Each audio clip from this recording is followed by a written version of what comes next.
Hello everyone, this is your Prince Londonberry. And I'm going to be going a little bit over a sort of cultural clash or cultural conflict that happens when a British man, Joe, interacts with a Colombian man. Joe came to Colombia from the UK and he's having a little bit of a hard time understanding how things work in Colombia. Jose, call me Joe, he's from the UK. Hello, nice to meet you, Jose. Is everything okay with you? Is everything okay? Your friend is so annoying. What was his name again? Jose? Freaking annoying, mate. I just met him yesterday and he was all over me, touching me, rushing me. He's mental. Hey, so how's it going? I wanted to talk to you about your friend I met yesterday. You know, he seemed pretty cool. He seemed like a pretty cool guy, but he was so...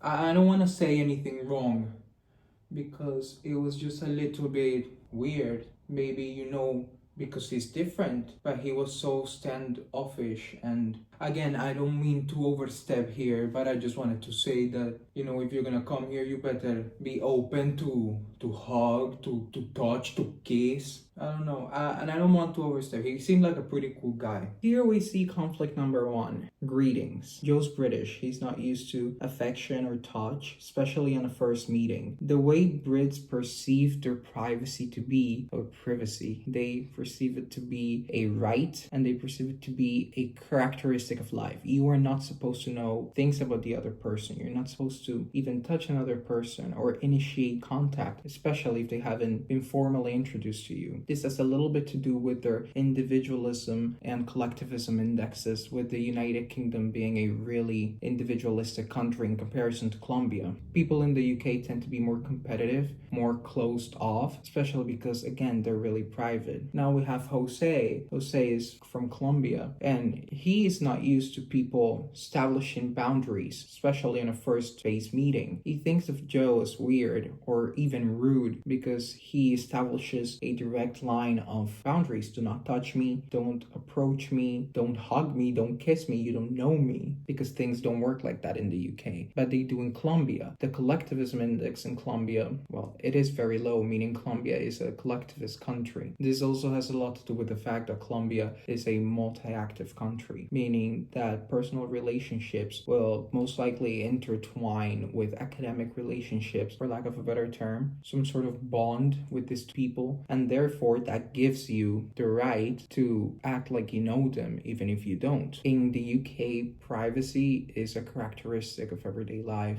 In Colombia, it is not expected for you to respect someone's privacy. This has also to do with the fact that both countries perceive superficial harmony different. Now, superficial harmony is the vibe.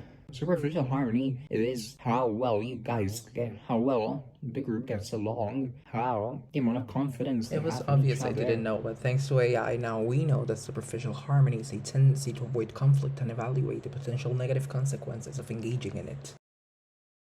Jose appreciates this a lot. That's why he touches and hugs and handshakes and kisses Joe. The way Brits perceive superficial harmony, as they tend to be very private people, mind your hedging. They see superficial harmony as something that establishes a rule of conduct. So you should know what to do on a first meet basis. There are steps to the whole process, and they do not endanger superficial harmony, but they provide structure for it. We can see this in the uncertainty avoidance indexes. Colombia is a very, very certain country. So you know what to do in order to preserve superficial harmony. Society is always expecting something. Whereas in the UK, because society is very uncertain compared to Colombia, there is a unspoken need to establish these ground rules because one does not know what will happen tomorrow. That's how it's perceived in Britain, and that's how it's perceived in Colombia. Both hold superficial harmony to a very high standard, but the way they go about it is very different. Hey man, how's it going? How you feeling today? I'm fine. I'm a little bit tired, but when my friend told me about you, I thought you were gonna be taller or maybe a little bit fatter because British people are fat. Yeah, I don't see how that's any of your business actually. No, yeah, exactly. That's what I thought too. You good? What? Huh? Hello. How am I? You know. Yeah, something like I've been feeling a little bit. Are you okay? Yeah. No, it's What tired, does that mean? but I'm also are you okay? like a little. I'm feeling Are a little you bit okay? tired, but also I'm pretty. What does exactly. that mean? I don't You get it. I'm finally sorry. get it. Now we have scenario number 2. This has to do with high and low context cultures. Colombia is a very high context culture. What does this mean? That how, when, what, and to whom you say something matters. There's also a very strong reliance on nonverbal communication. So you may do things with your face, do things with your body. You may express different things depending on the tone of your voice and the musicality. We can see this reflected in the common use of aha,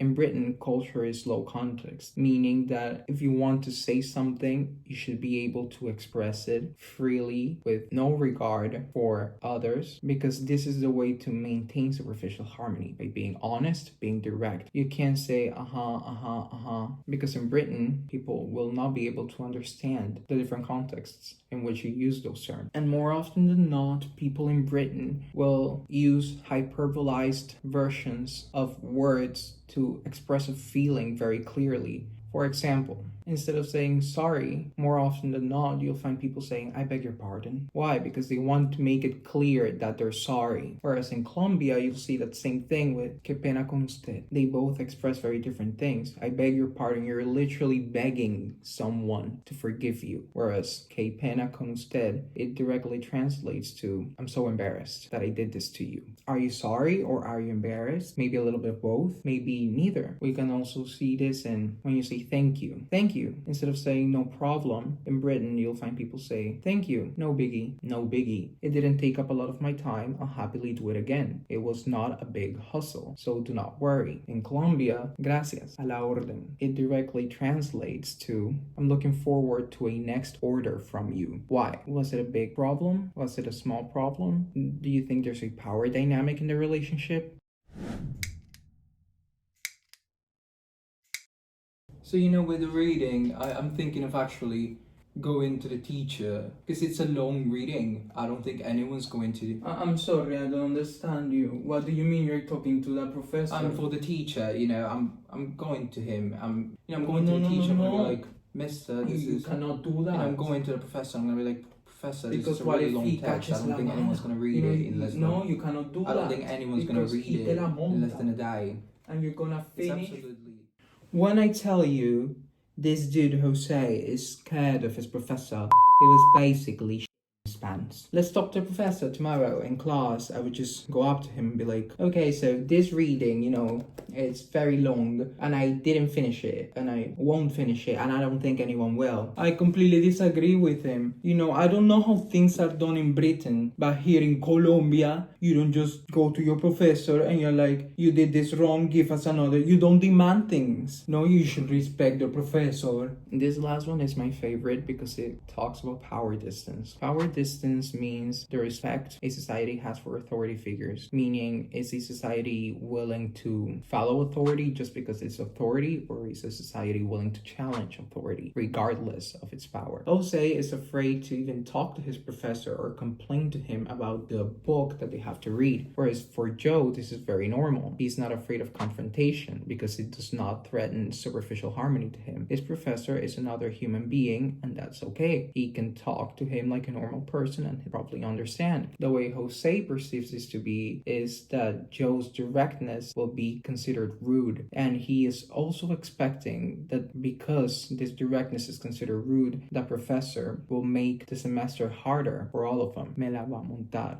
Directly translates, it's gonna put an extra charge on us because we were brutally honest with him. For Joe, their relationship is very clear. Joe has a suggestion about his teaching, whereas for Jose, yes, the professor is a great teacher, teacher, but he's also a really strict person, a really rigid person. Jose is looking at the professor himself, not about his profession. We can see this in linear and multi-active countries. A linear active country is a more task-oriented country, whereas a multi-active country is more of a relationship-oriented country. In this example, with an avoidance to confrontation, with an avoidance to complaining. In conclusion, yes, they're both very different societies, and you might need to read on things like this before you go move to the UK, study, live, go on vacation, or spend a really long time there. Or for a British person to come to Colombia, you need to be aware of the social nuances in order to not only be an effective communicator, but to integrate with said culture. Some things that may be considered rude or disrespectful are considered part of everyday life. Some things that are considered cold or blunt are considered part of everyday life. So don't take it personally if a British person establishes boundaries and says that's none of your business, because they don't mean it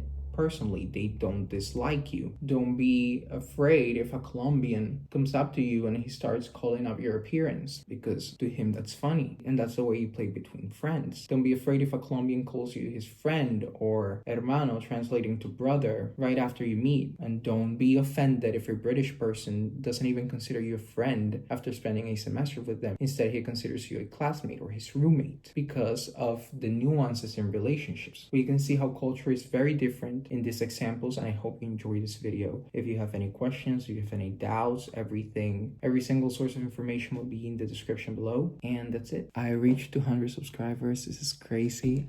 Thank you so much to everyone who watches these videos. It really makes my day. I'm so thankful that that internet exists and that I get to do this. I've been so busy with uni that I haven't been able to, finish the Israel-Palestine video. I'm thinking seriously, I'm considering dropping out. I'm not going to, not right now, but it's taking up a lot of my time and energy, and this is what I really love. Talking about history, creating these safe spaces for education and debate. I'm a prince after all. I care for stuff like this. Whereas I feel like in a classroom, it's such a different context. Especially in Colombia, you go to school for 18 weeks. 18 weeks a semester. And apart from that, there are some days that I have classes from 7 a.m. to 7 p.m. There are like 2 days a week that I have classes from 7 a.m. to 7 p.m. and we don't even get to choose our schedules here. So distributing my time and establishing a schedule and scheduling my editing, recording, writing sessions has been really hard. I'm sorry about that. It's taken me way longer than it should. I hope to get back on the train. I hope to hop back on the train really soon, because Christmas break. I don't want a lot for Christmas. There is just one thing I need. I've been writing a lot of music. I want to record more videos. I want to do a lot of things. I just hope I get the energy for it. I'm so thankful for the 200 subscribers, bro. It's insane. So thankful for the 200 subscribers, mate. That's insane. That is absolutely mental. I can't believe it, really. I can't believe it, and I couldn't be more thankful. I couldn't. I hope to give back to you guys with entertainment, whether you're laughing because I sing badly, or you're crying because some of my lyrics hurt you, or you're interested or you're curious because some of the arguments that I propose are intriguing. I hope to give back to the world in any way I can. That's what I want to do. And I'll see you in the next one, probably in January. Sorry.